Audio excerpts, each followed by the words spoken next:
We're going to start a study today आज हम एक अध्ययन को शुरू करेंगे titled All That Jesus Taught. जिसका शीर्षक है वो सब जो यीशु ने सिखाया।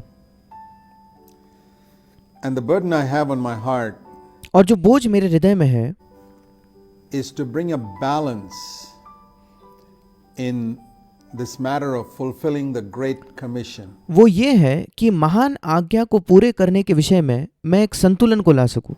All Christians know how important it is to fulfill what is known as the Great Commission, सारे मसीही इस बात को जानते हैं कि कितना महत्वपूर्ण है उसे पूरा करना जिसको महान आज्ञा कहा गया है, which Jesus gave to his disciples just before he left this earth. जो यीशु ने अपने शिष्यों को तब दिया जब वो इस पृथ्वी को छोड़कर जाने से कुछ ही समय पहले, जब वो जाने ही वाला था, तब उसने ये आज्ञा दी। The first part of that Great Commission उस महान आज्ञा का जो पहला भाग है is found in Mark's Gospel chapter 16 वो मरकुस रचित सुसमाचार उसके 16वें अध्याय में पाया जाता है and verse 15. Go into all the world and preach the gospel to all creatures. मरकुस 16 उसका 15 वचन कि तुम सारे जगत में जाकर सारी सृष्टि के लोगों को सुसमाचार प्रचार करो। He who believes and is baptized will be saved, but he who does not believe will be condemned. 16वां वचन जो विश्वास करे और बपतिस्मा ले उसी का उद्धार होगा, परंतु जो विश्वास न करेगा वो दोषी ठहराया जाएगा। But there's another part of this Great Commission. I call it the other half of it. पर इस महान आज्ञा का एक और भाग भी है और मैं उसको कहता हूं कि महान आज्ञा का दूसरा भाग, Which is described in Matthew chapter 28 जो मत्ती उसके 28 अध्याय में दिया गया है and verses 18 to 20. उसके 18 से लेकर 20 वचन तक।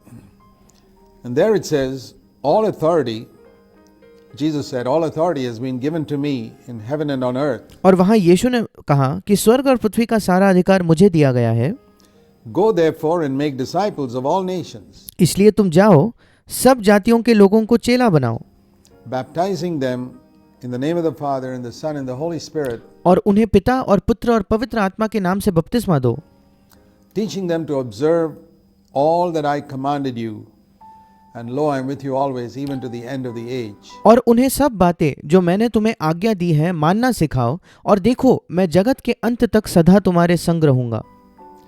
Now, as I have observed Christendom and born-again Christians and Christian missions and Christian churches, अब जब मैंने मसीह नए जन्म में हुए मसीहों को देखा है, मैंने कलीसियाओं को देखा है, मैंने मिशंस को देखा है in the last 52 years इन पिछले 52 वर्षों में, since I was born again, जब से मेरा नया जन्म हुआ तब से, I find that most Christians major on the Mark 16:15 aspect of the Great Commission. मेरा ये अंदाज है, अनुमान है कि अधिकतर जो मसीही है वो मार्क 16:15 में जो महान आज्ञा दी है उसी पर ज्यादा जोर देते हैं, And very few major on Matthew 28, और उसमें से बहुत ही कम जो है वो मत्ती 28 पर भी जोर देते हैं। verse 19. मत्ती 28 उसका 19 वचन। My guess would be 99% major on Mark 16:15. मेरा अनुमान ये है कि अधिकतर 99% जो लोग हैं वो मरकुस 16:15 पर ही जोर देते हैं, उसी को बहुत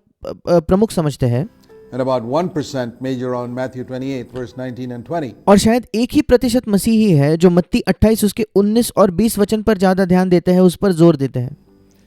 So, this is, to use an illustration, it would be like अगर मैं एक उदाहरण का इस्तेमाल करूं इसे समझाने के लिए, तो 100 people carrying a log, सोचकर देखिए कि 100 लोग एक लंबे लकड़ी को ले जा रहे हैं, उठा रहे हैं, and 99 people at one end of the log, और उस लंबे लकड़ी के एक ही छोर पर 99 लोग खड़े हैं उसे उठाने के लिए, and one person at the other end of the log struggling to hold that end up. और फिर दूसरे छोर को पकड़ने के लिए एक ही व्यक्ति बाकी है और वो बड़ा संघर्ष कर रहा है उस छोर को लकड़ी के उठाए रखने के लिए। That's the way I see it. मैं इसको इसी प्रकार देखता हूँ।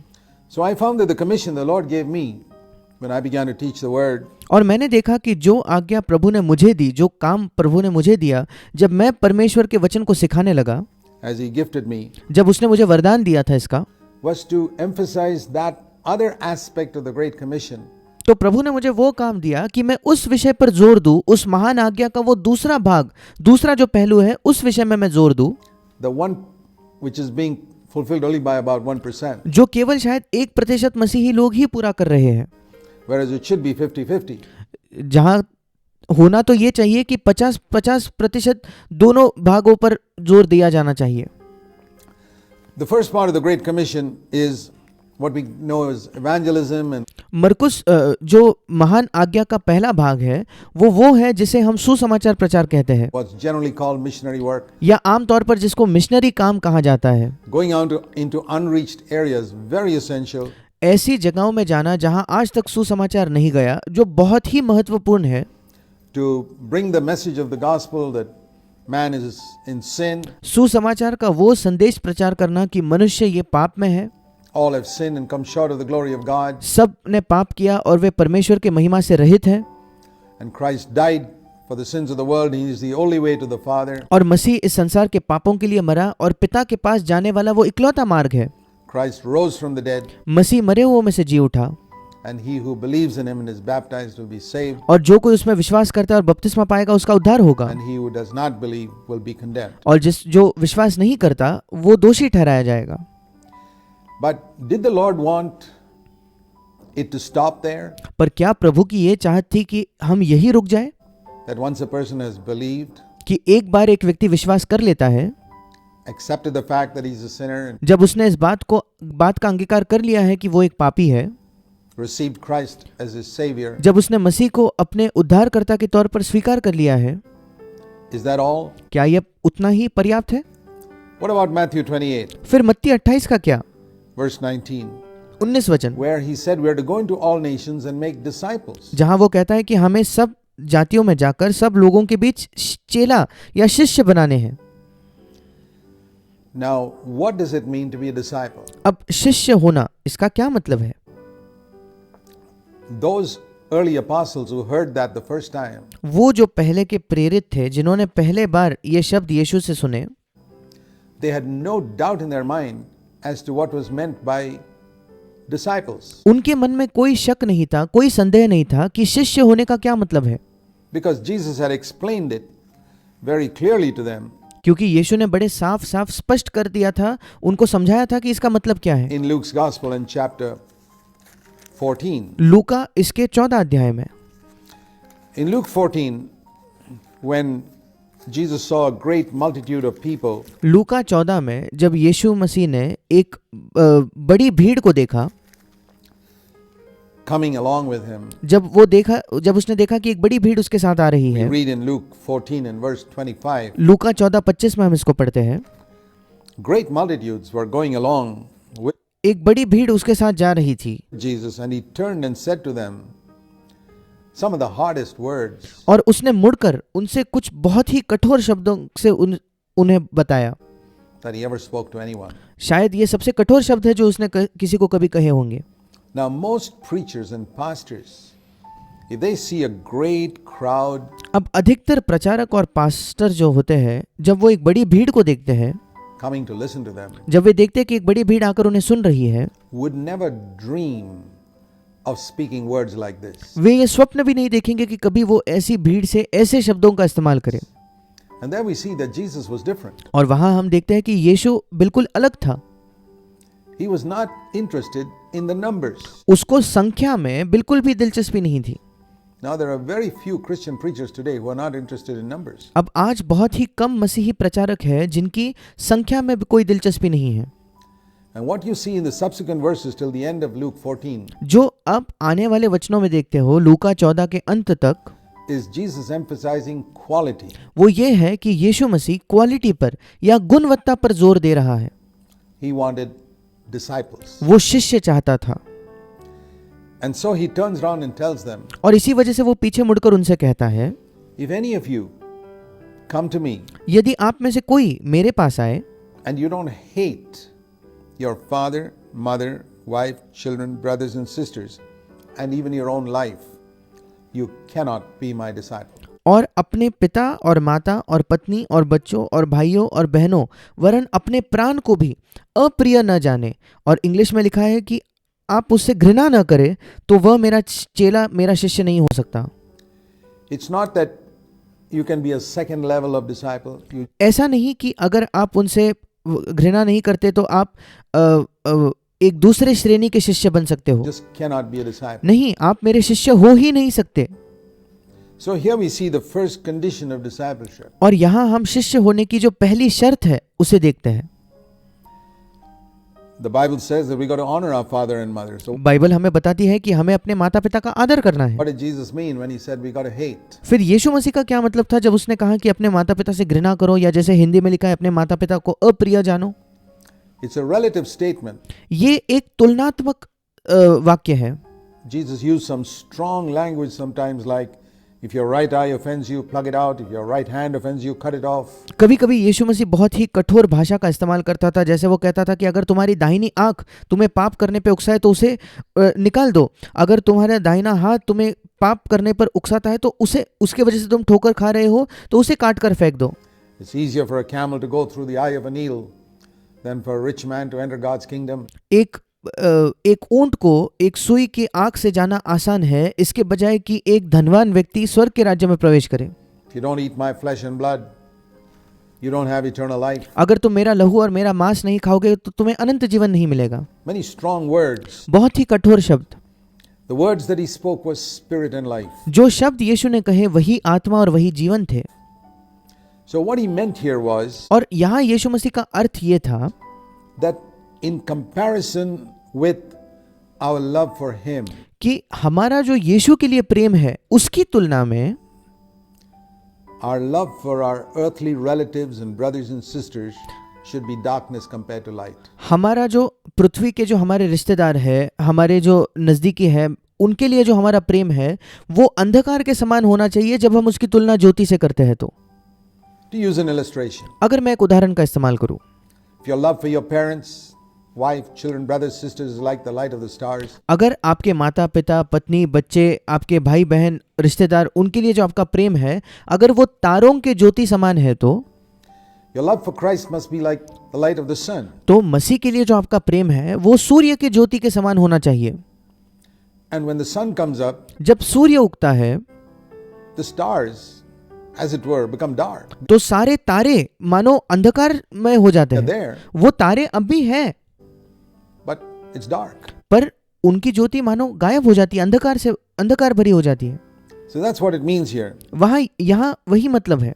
To hate means your love for your father and mother are almost invisible. अप्रिय जानना या घृणा करना मतलब आपके माता या पिता के लिए आपका जो प्रेम है मानो वो अदृश्य हो जाता है। You love them, आप उनसे प्रेम तो करते हो, but in the light of your love for Christ, पर जब आप उसकी तुलना मसीह के लिए आपके प्रेम से करते हो तब which is like the bright shining sun, मसीह के लिए आपका प्रेम उस तेजों में जलने वाले सूर्य के समान है, that is almost like darkness. फिर उसकी तुलना में आपके माता पिता के लिए आपका प्रेम जो है मानो अंधकार के समय समान है। It's like hatred, as it were. मानो हम उसकी तुलना घृणा से कर सकते हैं या अप्रिय जानने से कर सकते हैं। And it also means that we should not allow our relatives or brothers or sisters to hinder us from following whatever the Lord may call us to do. इसका ये भी मतलब है कि हमें अपने रिश्तेदारों को, अपने भाइयों बहनों को कभी भी हमें हमारे मार्ग में बाधा नहीं लाने देनी चाहिए अगर प्रभु हमें कोई काम करने के लिए बुला रहा है तो। So the first condition of discipleship और इसलिए शिष्य होने की पहली शर्त ये है is a supreme love for Christ, एक सर्वश्रेष्ठ प्रेम मसीह के लिए, where we love Christ more than our parents, जहां हम मसीह से अपने माता पिता से बेहतर बढ़कर प्रेम करते हैं, more than our wives, अपने पत्नी से बढ़कर, more than our children, हमारे बच्चों से बढ़कर, more than every brother and sister in our blood relationship, हमारे नजदीकी जो खून के संबंध है, हमारे जो रिश्तेदार हैं उनमें से किसी भी भाई बहन से बढ़कर, or within the church, या कलीसिया में जो हमारे भाई बहन हैं उनसे भी बढ़कर, and our own life. और हमारे स्वयं के प्राण से, अपने स्वयं जीवन से भी बढ़कर। Now, would you say that missionary work and evangelism has brought Christians to this place? Every person who claims to be a born-again Christian, अब क्या आप ये कह सकते हो कि जो मिशनरी वर्क है उसने प्रत्येक मसीही को इस स्तर पर, इस स्थान पर लाया है, या प्रत्येक जो नया जन पाया हुआ विश्वासी है, would you say that he has come to this place? Have you yourself, if you claim to be a born-again Christian, come to this place where you can say you love Christ supremely, क्या आप कह सकते हो कि सारे नए जन्म पाए हुए मसीही जो है वो इस स्तर पर पहुंचे हैं जहां वे मसीह को सबसे बढ़कर प्रेम करते हैं? क्या आप स्वयं जो दावा करते हो कि आप एक नए जन्म पाए हुए मसीही हो, क्या आप इस स्तर पर पहुंच चुके हो जहां आप कहते हो कि मैं मसीह से सर्वश्रेष्ठ सबसे बढ़कर प्रेम करता हूं, more than anyone on this earth? इस पूरे पृथ्वी पर किसी भी व्यक्ति से अधिक मैं उससे प्रेम करता हूं? Well, in my observation of believers in many lands over this last half century, पिछले 50 वर्षों में जब मैंने अलग अलग मसीहों को अलग अलग देशों में देखा है, I don't find that to be true. मैंने ये नहीं देखा कि ये बात मसीहों के बारे में सच है। They've accepted Christ. उन्होंने मसीह को तो स्वीकार किया है, They sing, "My sins are all forgiven and I'm वे ये गीत गाते हैं कि मेरे सारे पाप क्षमा हो चुके हैं on my way to heaven," और मैं स्वर्ग के मार्ग पर हूँ, but they haven't become disciples. पर वे शिष्य नहीं बने हैं। Second condition of discipleship शिष्य होने की दूसरी शर्त is mentioned in verse 27. वो 27 वचन में लिखी है, Whoever does not carry his own cross and come after me cannot be my disciple. जो कोई अपना क्रूस न उठाए और मेरे पीछे न आए वो भी मेरा चेला नहीं हो सकता। Again, that's that absolute cannot. और फिर एक बार ये पूरा ऐसा कथन है, परम ऐसा कथन है, वो कहता है वो मेरा चेला नहीं हो सकता। What does this mean to carry the cross every day? अब प्रतिदिन अपने क्रूस उठाने का क्या मतलब है? It says his own cross. और यहाँ लिखा है कि वो अपना क्रूस उठाए, हर एक व्यक्ति अपना क्रूस उठाए। I don't have to carry the cross of Jesus Christ. I don't have to carry anybody else's cross. मुझे यीशु मसीह का क्रूस उठाने की जरूरत नहीं, मुझे किसी और व्यक्ति के क्रूस उठाने की जरूरत नहीं, I have to carry my own cross. मुझे अपना खुद का क्रूस उठाना है। And in another passage in Luke 9 and verse 23, Jesus explained it like this, that if anyone wishes to come after me, Luke 9:23, let him deny himself and take up his cross daily and follow me. और एक और वचन में लूका 9:23 में यीशु मसीह ने इसी को ऐसे समझाया, यदि कोई मेरे पीछे आना चाहे तो अपने आप से इनकार करे और प्रतिदिन अपना क्रूस उठाए हुए मेरे पीछे हो ले। There the word daily is added, यहाँ प्रतिदिन ये शब्द जोड़ा गया है इस वचन में, which applies here as well. जो यहाँ भी लागू होता है लूका 14 में। So if we are to take up a cross every day of our life, और अगर हमारे जीवन के प्रतिदिन हमें एक क्रूस को उठाना हुआ तो our cross, हमारा अपना क्रूस and follow Christ, और मसीह के पीछे चलना हो it must mean तो जरूर इसका मतलब ये होगा that Christ himself carried a cross daily. कि यीशु मसीह खुद भी अपने क्रूस को एक क्रूस को प्रतिदिन उठाता था। Otherwise, how could he ask me to follow him? नहीं तो वो कैसे मुझसे कह सकता था कि मैं उसके पीछे हो लूं, Daily taking up my cross. प्रतिदिन अपना क्रूस उठाकर। So there was an inward cross in the life of the Lord Jesus और इसलिए प्रभु यीशु के जीवन में एक अंदरूनी क्रूस था all through those 33 and a half years, उन 33.5 वर्षों में, which culminated in a physical cross that he carried to Calvary. जिसका अंत हुआ एक शारीरिक क्रूस में जो वो कलवरी तक ले गया।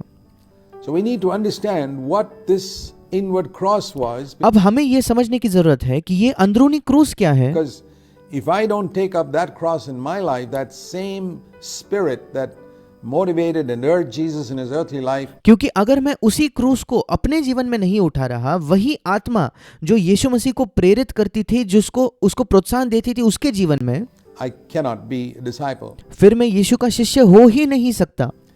Now today we don't use the word cross much because except it's become the symbol of Christianity. People आज हम क्रूस इस शब्द का ज्यादा इस्तेमाल नहीं करते, पर वो मसीहत का मानो एक चिन्ह बन गया है। have golden crosses and लोगों के सोने के क्रूस होते हैं ivory crosses and things like that. और ऐसे बहुमूल्य चीजों के उनके क्रूस होते हैं, अलग अलग चीजों के। But in the day when Jesus spoke about it, पर जब यीशु मसीह ने इन शब्दों को कहा था उन दिनों, it was the most horrible means of executing people that the Romans had invented. वो सबसे भयानक, सबसे भयंकर तरीका था लोगों को मारने का, लोगों को मृत्यु दंड देने का, जो रोमी लोगों ने खोज निकाला था।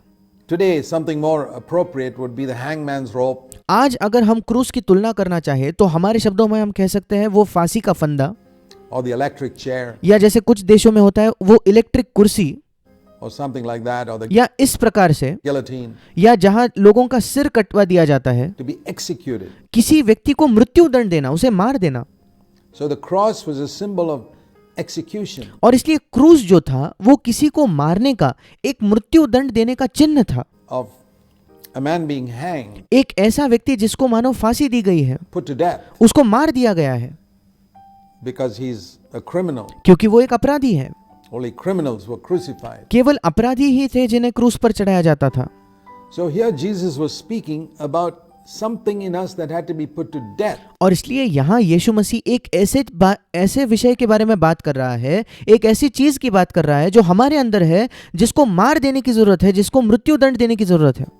Every day, प्रतिदिन if we are to follow him, अगर हमें यीशु का पीछा करना है तो what is that? वो क्या है? And as we see in other places, Jesus spoke about our self-life. If और जब हम दूसरी जगहों में देखते हैं, जैसे हमने देखा कि वो हमारे स्वयं के जीवन के विषय में बताता है। anyone loves his own life, his self-life, अगर कोई अपने प्राण से, अपने जीवन से, अपने स्वयं के जीवन से प्रेम करता है, उसे प्रिय जानता है, तो he will lose it. वो उसे खो देगा। So this is the cross that we have to take, where our self is crucified every day. और ये वो क्रूस है जो हमें उठाना है, जहां हमारा स्वयं जो है वो प्रतिदिन क्रूस पर चढ़ाया जाता है। Or in other words, या दूसरे शब्दों में, I say like in the words of Jesus in मैं यीशु के शब्दों में मानो कह रहा the हूँ, Garden of Gethsemane, जो यीशु ने गत्सेमनी के बाग में कहे थे, बगीचे में कहे थे, not my will, but thine. मेरी इच्छा नहीं प्रभु, पर तेरी इच्छा पूरी हो। The strength of myself is found in my will. मेरे स्वयं की जो सामर्थ है वो मेरे अपने इच्छा में पाई जाती है। I want to do my will. I मैं अपनी इच्छा पूरी करना चाहता हूँ, want to do what pleases me. मैं उसी को करना चाहता हूँ जो मुझे प्रसन्न करता है। This is the root of all sin. ये सारे पाप की जड़ है। And if that is not put to death, और अगर उसको हम मारेंगे नहीं, उसको मृत्युदंड नहीं देंगे, तो I'm not taking up the cross. फिर मैं अपने क्रूस को नहीं उठा रहा।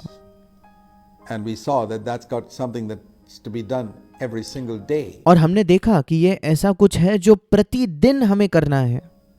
It's only then that I can be a disciple. केवल तब ही मैं एक शिष्य बन सकता हूँ। In other words, every single day, I don't have to necessarily say those words, दूसरे शब्दों में, प्रतिदिन ये नहीं कि मुझे अपने मुंह से इन शब्दों को कहना है, but I must have that attitude where I'm not going to do my will this day.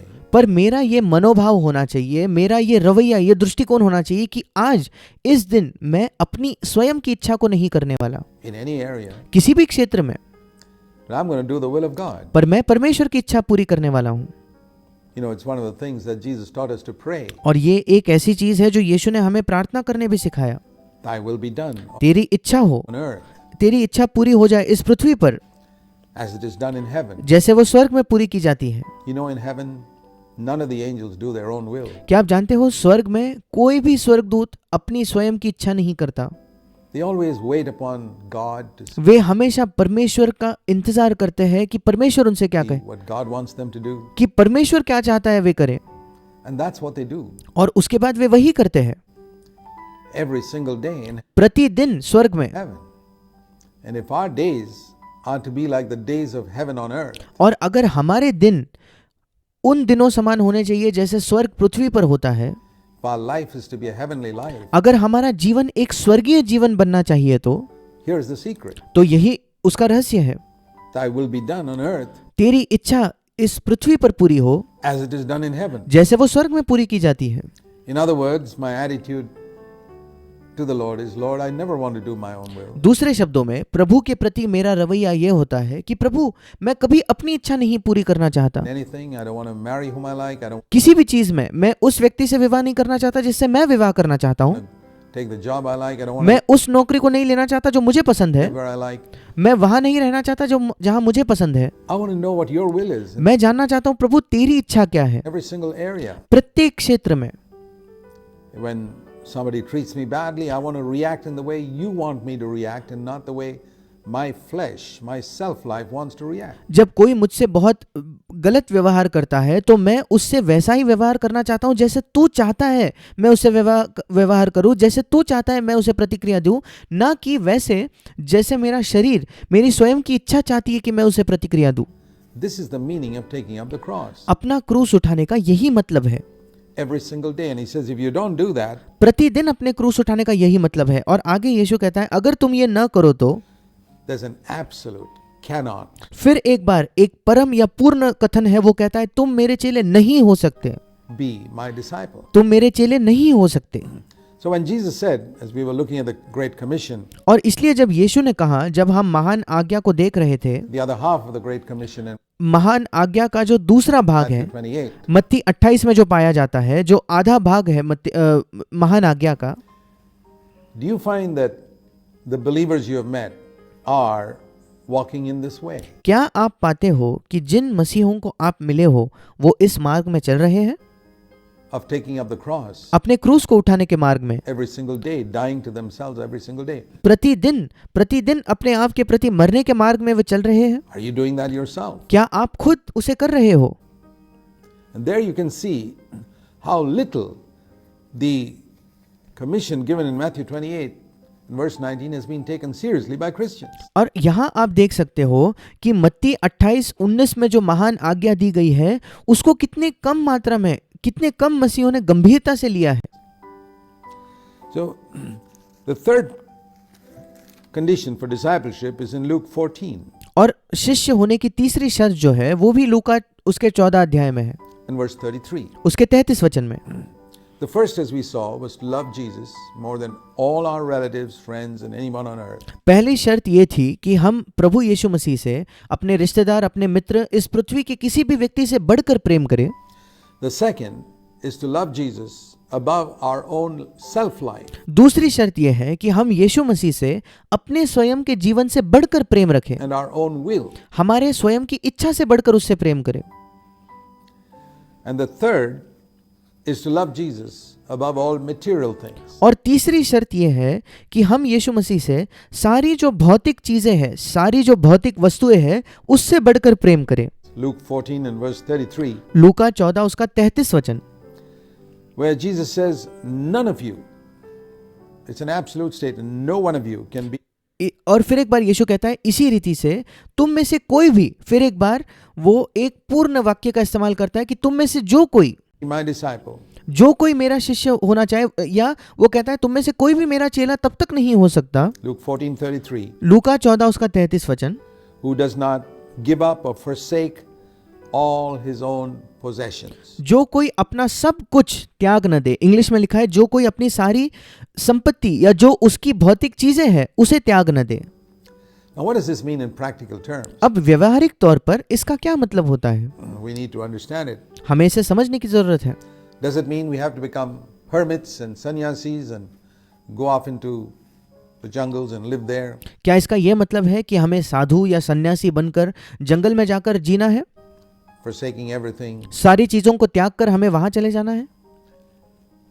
Possessions refer to those things that possess us. हमारी संपत्ति या हमारी भौतिक वस्तुएं वो है जिनका हम पर कब्जा हो चुका है, या ऐसी वस्तुएं जो हम पर अधिकार जमा रही है। My possession is what possesses me. वो वस्तु मेरी हो जाती है जो मुझ पर एक अधिकार जमाने लगी है, जिस चीज का मुझ पर कब्जा हो चुका है।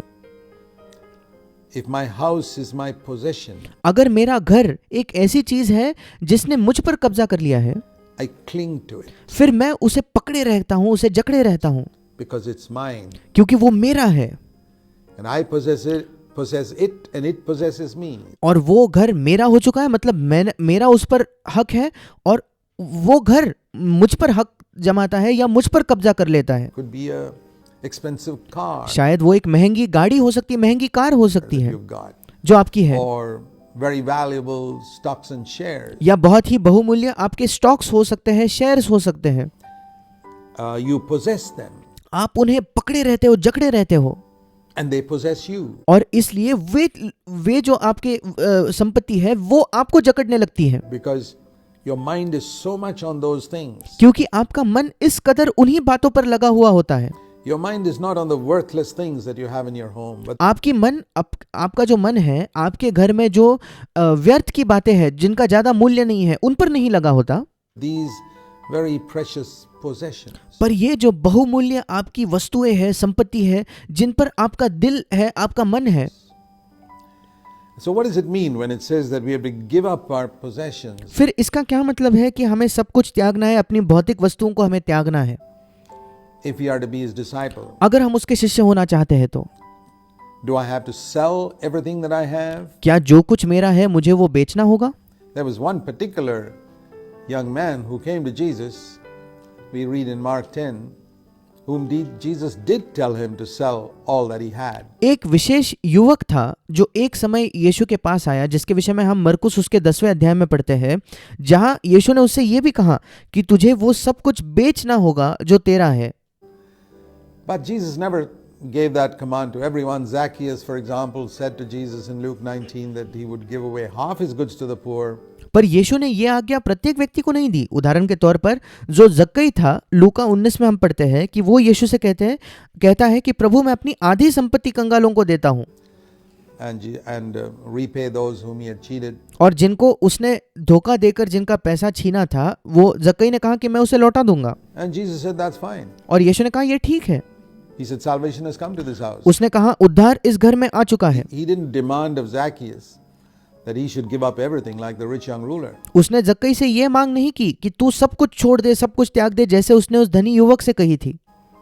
In the house of Mary and Martha and Lazarus, Jesus didn't even demand that they should give up anything. और मार्था, मरियम और लाजर के घर में यीशु ने तो एक भी मांग नहीं रखी कि तुम्हें सब कुछ त्यागना है, सब कुछ छोड़ना है. So he didn't tell everyone that they should sell everything. और उसने प्रत्येक व्यक्ति को ये नहीं बताया कि तुम्हें सब कुछ बेचना है. It's like cancer, in some cases a cancer is so widespread that a doctor says the only way you can be cured is by removing the entire organ. ये बिल्कुल कैंसर के समान है. कभी कभी किसी व्यक्ति के शरीर में कैंसर इतना फैल जाता है या इतनी मात्रा में फैलता है कि कभी कभी डॉक्टर एक व्यक्ति को कहता है कि तुम्हें अपने शरीर का ये जो हिस्सा है, ये जो अवयव है, इसको पूरी तरीके से हमें निकालना होगा, काटना होगा. It could be some internal organ that's cancerous and the doctor says there's no other way. और कभी कभी ये कोई अंदरूनी अवयव हो सकता है जिसके विषय में डॉक्टर कहता है कि नहीं, वो कैंसर इतना फैल चुका है कि हमें उस अंदरूनी पूरे अवयव को काटना ही होगा, हमारे पास दूसरा कोई मार्ग नहीं है. You got to remove the whole organ, otherwise you'll die. आपको पूरा अवयव निकाल देना होगा, नहीं निकालोगे तो तुम मर जाओगे. But in some cases the cancer is not spread so much. पर कुछ मामलों में वो कैंसर इतना फैला नहीं होता And they need to cut out just a little bit. और फिर उनको थोड़ा सा ही उस कैंसर को काटना पड़ता है. So the love of money is like a cancer. और पैसे का प्रेम ये बिल्कुल कैंसर के समान है. In the case of that rich young ruler, it had spread so much. उस धनी युवक के मामले में उसके पैसे का प्रेम का कैंसर इतना बढ़ चुका था that the Lord had to tell him, you got to sell all that you have. कि प्रभु को उसे कहना पड़ा कि तुम्हें वो सब कुछ बेचना होगा जो तुम्हारा है Give it to the poor. और गरीबों को दे दो. But in the case of others, in Zacchaeus, it was less. पर दूसरों के मामलों में या जब जक्कई की बात आई तो वो कम फैला था. And in case of Mary and Martha, it was much less. So और मरियम और मार्था के बारे में तो बहुत ही कम था. he didn't give that same command to everyone. It depends on how much the love of money has gripped you, how widespread that cancer is in your life. और उसने वही आज्ञा प्रत्येक व्यक्ति को नहीं दी. ये निर्भर होता है कि वो पैसे के प्रेम का कैंसर कितना आपके जीवन में फैला है या पैसे के प्रेम ने आपको किस मात्रा में जकड़ रखा है. That determines how much the Lord will tell you to actually give up and sell your possessions. और उसी मात्रा में ये निश्चित होगा कि प्रभु आपको कहेगा कि आप अपने संपत्ति का कुछ हिस्सा बेचो या कितना हिस्सा बेचकर कंगालों को दो.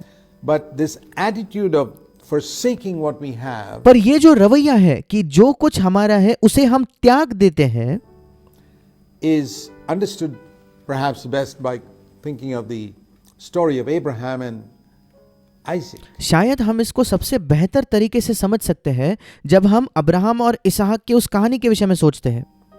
Abraham possessed Isaac as his own. Abraham ने इसहाक को इस प्रकार जकड़े रखा था मानो वो उसका खुद का हो. He loved him and he possessed him. और अब्राहम ने उससे प्रेम किया था और इसहाक उसी का था, उसने पूरी तरीके से उसको जकड़ा हुआ था. And he was the darling of his heart. He cared more for him than even for his wife. और वो उसके हृदय का सबसे बड़ा प्रियतम था, सबसे अधिक प्रिय व्यक्ति उसके हृदय का इसहाक था और शायद वो इसहाक से अपने पत्नी से भी बढ़कर प्रेम करता था. And God saw that Isaac was a little idle in Abraham's heart. और फिर परमेश्वर ने देखा कि इसहाक एक छोटे मूर्ति के समान बन गया है अब्राहम के हृदय में। Isaac was actually Abraham's God. इसहाक जो है वो अब्राहम का परमेश्वर होने लग गया था। He loved him so much. वो उससे इतना प्रेम करता था And God wanted to detach him from that idolatry और परमेश्वर चाहता था कि वो अब्राहम को उस मूर्ति पूजा से छुड़ाए या उसे अलग करे।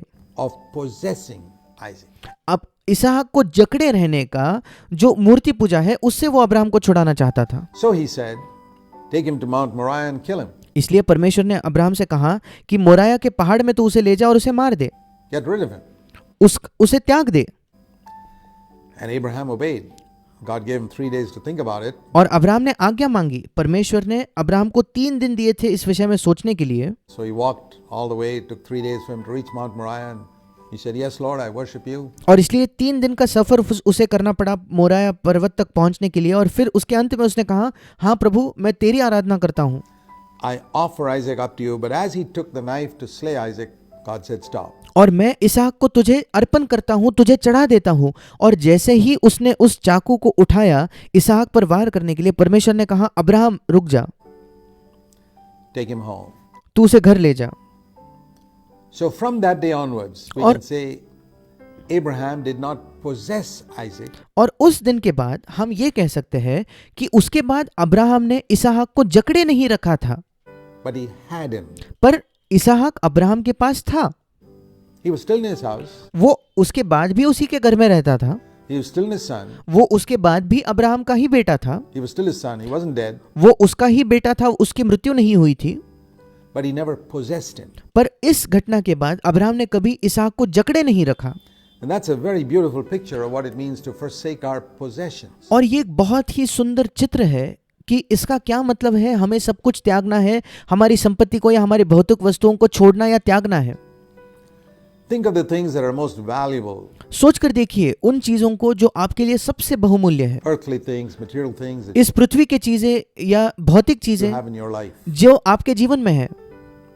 What are the things that you value, which are very, very, very important for you? वो कौन सी चीजें हैं जिनको आप मूल्य देते हो, जो आपके लिए बहुत बहुत बहुत महत्वपूर्ण है। Perhaps you should make a list of them. शायद आपको ऐसी चीजों की सूची बनानी चाहिए। Those are your possessions. ये है आपकी वाकई में असली संपत्ति। You've got to be very honest. If आपको बहुत ईमानदार होना होगा। you want to really be a disciple, अगर आप सचमुच एक शिष्य बनना चाहते हो तो you got to be honest about what your possessions really are. आपको वाकई ईमानदार होना पड़ेगा कि आपके जो पोजेशंस है, आपकी संपत्ति क्या है। And then you must decide, am I willing to stop having a possessive attitude to these things? और फिर आपको ये निर्णय लेना होगा कि क्या मैं तैयार हूँ ये जो मेरी बहुमूल्य चीजें हैं इनके प्रति एक लगाव या एक जकड़ने की जो मेरी एक आदत है या रवैया है, उसे मैं छोड़ने को तैयार हूँ क्या। It's like, possession would be when you hold on to something tight. आपकी कोई भी संपत्ति वो चीज है जिसको आप बहुत ही मजबूती से अपने मुट्ठी में पकड़ कर रखते हो, कस कर पकड़ते हो। For example, if I hold this pen tight in my hand, उदाहरण के तौर पर अगर इस पेन को मैं अपने हाथ में ऐसे टाइट एकदम मुट्ठी कस कर पकड़ूं तो I'm possessing it. फिर मैंने उसको जकड़ा हुआ है। It could be your house, शायद वो आपका घर होगा, it could be your bank account, it could be your stocks and shares, it could शायद वो आपकी बैंक अकाउंट की संपत्ति होगी, आपके स्टॉक्स और शेयर्स हो सकते be हैं, your car, it could be anything valuable that you have, property, real estate. वो आपकी कार हो सकती है या कोई भी बहुमूल्य चीज, शायद आपकी जो प्रॉपर्टी है, आपकी जो जायदाद है। To have it means you open your palm and it's still there. उसे वो चीजें आपकी होना, इसका मतलब आप अपनी मुट्ठी खोलते हो और अब भी वो आपके पास ही है। It's still in your palm, you haven't given it up to somebody else. वो अब भी आप ही के हाथ में है, आपने किसी को दे नहीं दिया है। But you say, Lord, I recognize this is not something that's mine, it's yours. पर आप कहते हो कि प्रभु मैं इस बात को पहचानता हूँ, ये ऐसी कोई वस्तु नहीं जो मेरी है बल्कि ये आपकी है। You've given it to me and I'm a steward and I want to use it faithfully.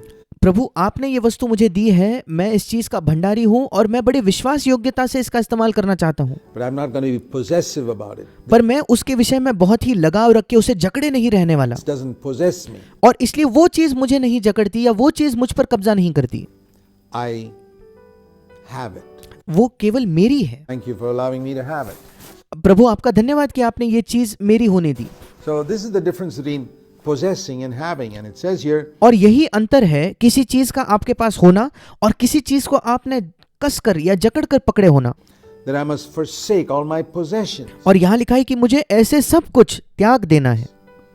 I can still have many things that the Lord gives back to me, उसके बावजूद भी मैं काफी चीजें मेरी हो सकती है जो प्रभु मुझे वापस लौटाता है, and I can use them, और मैं उनका इस्तेमाल भी कर सकता हूँ, but I no longer possess them. So पर फिर मैं अब उसको जकड़े हुए नहीं हूँ, कसकर पकड़े हुए नहीं the हूँ। third condition of discipleship is और शिष्य होने की तीसरी शर्त यह है that I love Jesus more than all earthly things. कि मैं प्रभु यीशु से सारी पृथ्वी की चीजों से, सारी सांसारिक चीजों से बढ़कर प्रेम करता हूँ।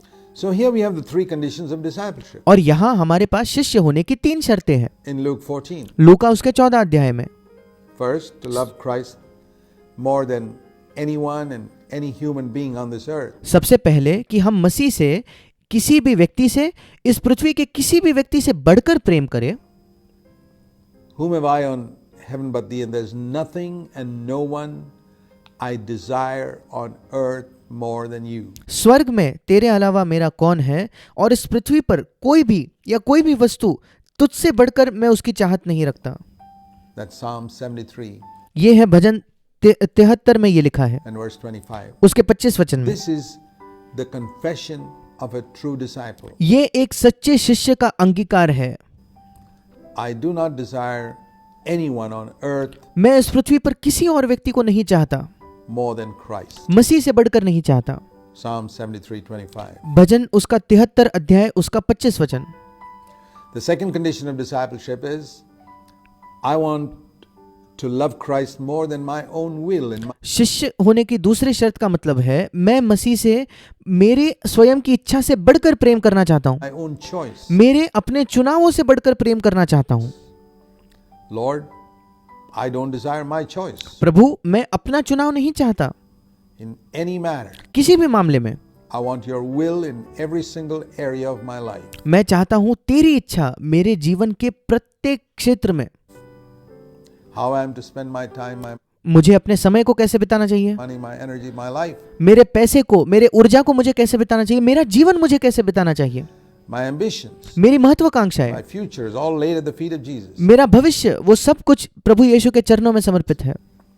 And the third condition is और तीसरी शर्त है that I don't possess anything, that everything on earth I will hold loosely.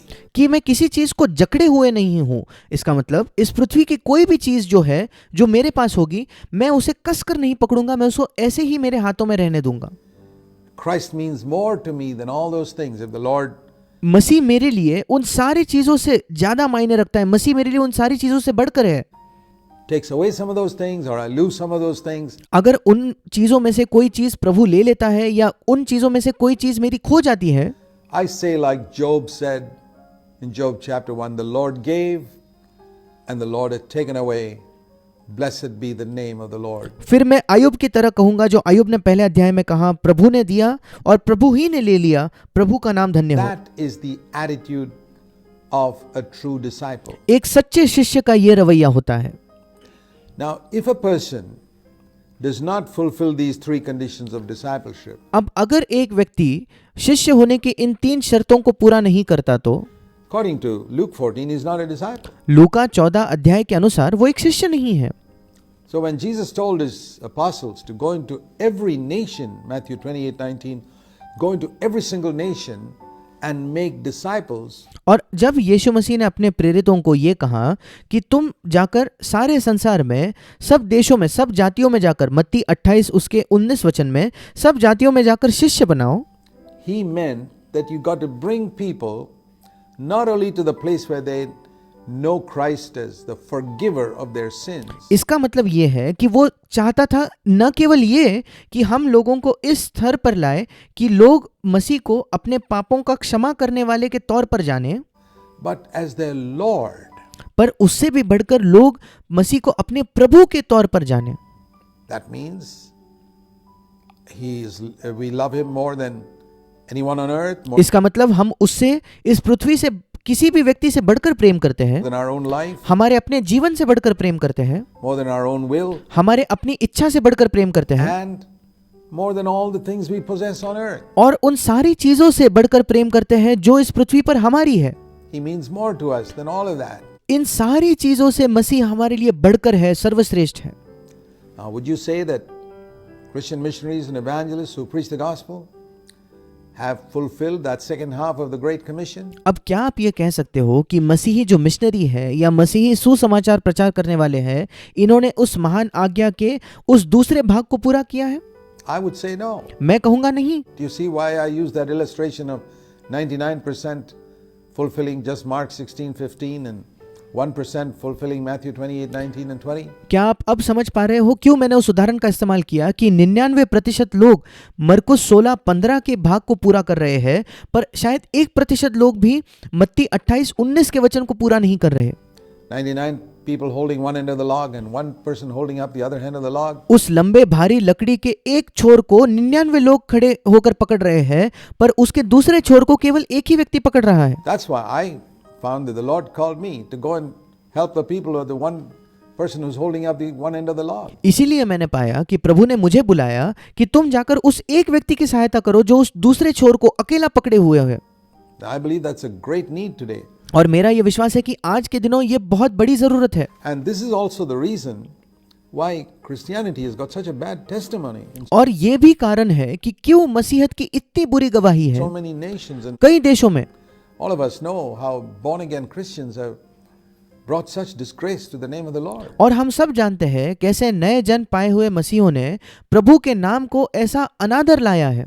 Why is it? ऐसा क्यों? Because they've just been brought to conversion. क्योंकि उनको केवल नए जन तक ही लाया गया, They've not been brought to discipleship. उनको शिष्य होने के स्तर तक नहीं लाया गया, They've not been brought to giving up their own will उनको उस स्तर पर नहीं लाया गया जहां वे अपनी इच्छा को छोड़ देते हैं or being detached from the things they possess. या उन चीजों को जो उनकी है उनसे वे उन्हें वो त्याग देते हैं।